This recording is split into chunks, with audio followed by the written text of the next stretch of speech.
Nega hali ham rating darajasi aytaylik 4,5 5,5 dan 7 plusga oshmayapti? Buni asosiy sabablardan bittasi siz qayta o'zingiz tushungan darajada rating yozishga davom etyapsiz.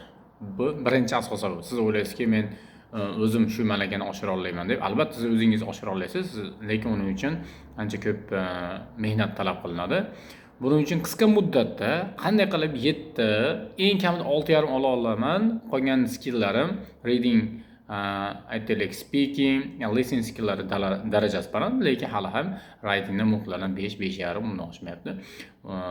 Demak, buni birinchi qilinadigan vazifa siz 9lik sample'larni ko'rib chiqishingiz kerak. Agar 9lik sample'larga va ularning grammatikasiga, ichidagi so'zlarga tushunmayotgan bo'lsangiz, 7lik darajadan boshlashingiz kerak va shuni o'zingiz uchun 10-15 ta sample'larni ko'rib chiqqaningizdan keyin, ya'ni har xil diagrammalar, bar chart, flow chart, process, shularni ko'rib chiqqandan keyin o'zingizga 7 darajadagi mos qolip qilib olish kerak. Har safar shu qolipdan line graph keldim, line graphda qolipni eslab yozishingiz kerak. Bar graph keldim, bar, flow chart va flow chart, process va process.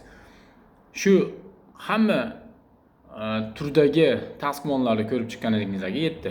Shuni har bittasiga eng kamida, har bittasiga desam ko'payib ketib qolishi mumkin. Shuning uchun eng kamida 2 ta yoki 3 ta mukammal qolip qilib olish kerak. Shu qolipga ko'ra yozib mashq qilish kerak. Har safar shu qolipdan foydalanish kerak.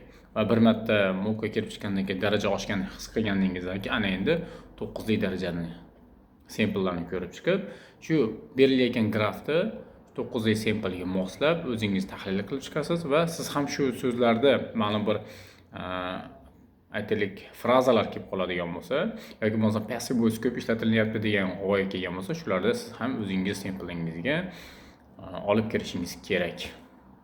Foydali bo'lgan bo'lsa, don't forget about subscribing.